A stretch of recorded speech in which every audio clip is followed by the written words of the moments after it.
Why Humans Avoid War. 9. Keylon POV. The sleek outline of the Terran flagship loomed ahead on the view screen. Our sensors failed to detect any damage or deviation from normal function, even at close range. But our hails to the Terran ships, requesting status updates, had gone unanswered for hours now. The radio silence from their fleet was out of character, and I had begun to fear the worst. A shuttle was sent to re-establish contact with the humans, and to render aid if necessary. I opted to accompany the team, despite the possible risk to my safety. It was uncommon for a high-ranking officer like myself to partake in a rescue mission, but I felt as if I owed them my presence.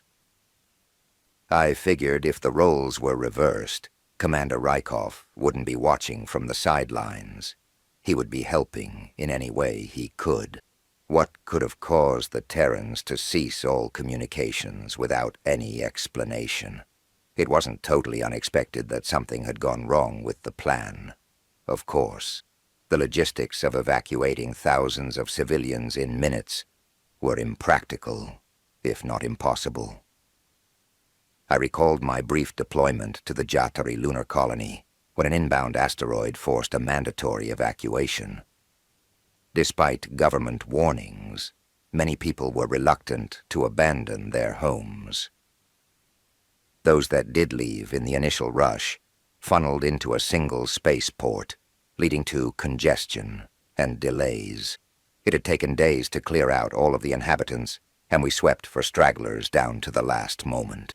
From my experience, the only hope of completing the mission in the time allotted was divine intervention. Yet Commander Rykov seemed so confident, and had brushed off my objections as if they were trivial. How could I press him further, when the humans had delivered time and again on their impossible promises? Had I listened to my instincts, perhaps the current predicament could have been avoided. Now, we were sailing into possible danger, without the faintest idea what we might be facing. The pilot, a young female named Dari, cleared her throat. "Sir, our sensors picked up 2 readings consistent with plasma rounds." Closing quickly, my antennae twitched with surprise. Who was even shooting at us? The only ships in our vicinity were the Terrans, but they had never shown an inclination to attack. There had to be another explanation. "Engage evasive maneuvers," I barked. "No time." She pressed a few buttons, likely diverting all power to shields. "Brace for impact." Best case scenario, the shuttle would sustain heavy damage. This small clunker wasn't designed to take direct hits from a railgun. Worst case, well, we'd all be dead. The next few moments stretched on for what felt like an eternity, and as my anxiety swelled, I struggled to maintain my composure. My instincts screamed at me to do something, even if it were futile. Nothing was worse than waiting, helpless to avert your demise. "Sir, the rounds missed us, narrowly," Dari said. "Angle was any lower, they would have clipped the shields." Relief flooded through my veins, followed by confusion. "What? I'm not complaining, but we shouldn't have been a difficult target. Where did the shots come from?" "The Terran flagship," she replied. No, that's impossible. The only vessels in the area were human, but I still couldn't believe that they would fire on us. They must be hacked by the AI, or maybe they were hijacked. We have to help them immediately." Dari shifted, looking uncomfortable. "With respect, I doubt that's the case." There was no distress signal, no signs of a breach, and no change in computer functions. I don't understand." "I don't know why either, sir. But maybe the speaker was right." "Right about what?" "A species that aggressive will attack just for the hell of it. We never should have trusted the humans." My mind was reeling. The evidence indeed pointed to the Terrans acting of their own volition. Da'ari was correct. I would never ascribe to the speaker's ideas on aggression, given that she had directed them at my own species in the past. But her warnings that the humans would turn on us were prophetic in light of the current situation. Perhaps they were just using me to gain access to the stealth ships all along. Once I had fulfilled that purpose, they had no reason to pretend to be allies any longer.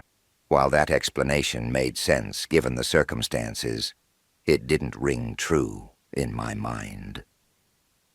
These were people that just yesterday I considered friends, that I would have entrusted with my life. I don't know whether I was just being stubborn, but I still found myself seeking another answer. How will we respond, sir? Da'ari broke the silence. They fired at us, which is a declaration of war. Under rules of engagement, we are authorized. They don't miss, I stated. She seemed mystified by my comment. Clearly they did miss, sir. Not by much. There's a first time for everything. I don't think they ever meant to hit us. I narrowed my eyes. If they wanted us dead, we'd be dead. Hail the Terran ships again. But, sir, I don't think. Your objection is noted, Da'ari. Now carry out my orders, at once. If the humans didn't answer this time, I wasn't sure what to do.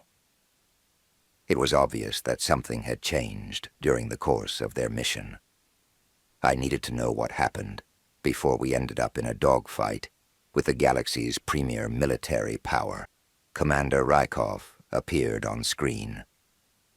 His arms were crossed, and his eyes were narrowed to slits. Judging by his expression, if we were meeting in person, he would have tried to punch me in the face. I had no idea what I had done to merit such hostility. I tried to placate the human with a friendly smile.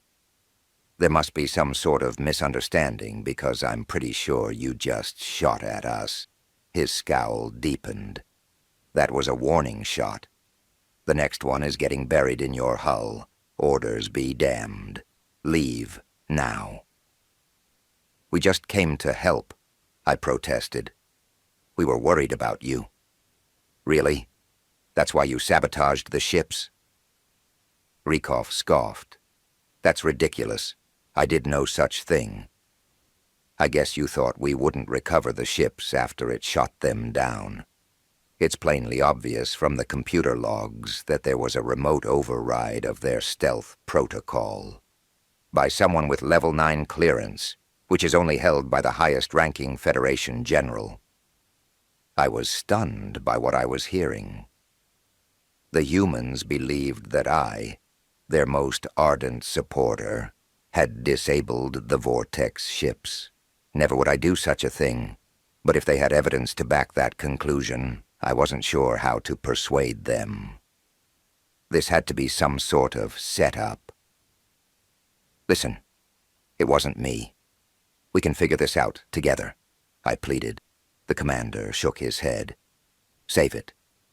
3 of my men died because of you. We should kill you. But us shooting down a Federation ship is just the thing Ula needs to throw us out. A gasp escaped my lips as realization dawned on me. Ula? She has level 9 clearance, too. Wait, she does? That's right. The speaker is also your commander-in-chief, he muttered. She has a lot more motive than you. I couldn't understand why you did it. I know she hates your kind, but I can't believe she would stoop that low. She's a fanatic. I know the type. She believes she's doing what's right, and that makes her dangerous. It was evident the speaker had meant to pit the fleet and the humans against each other, and frighteningly enough, it almost worked.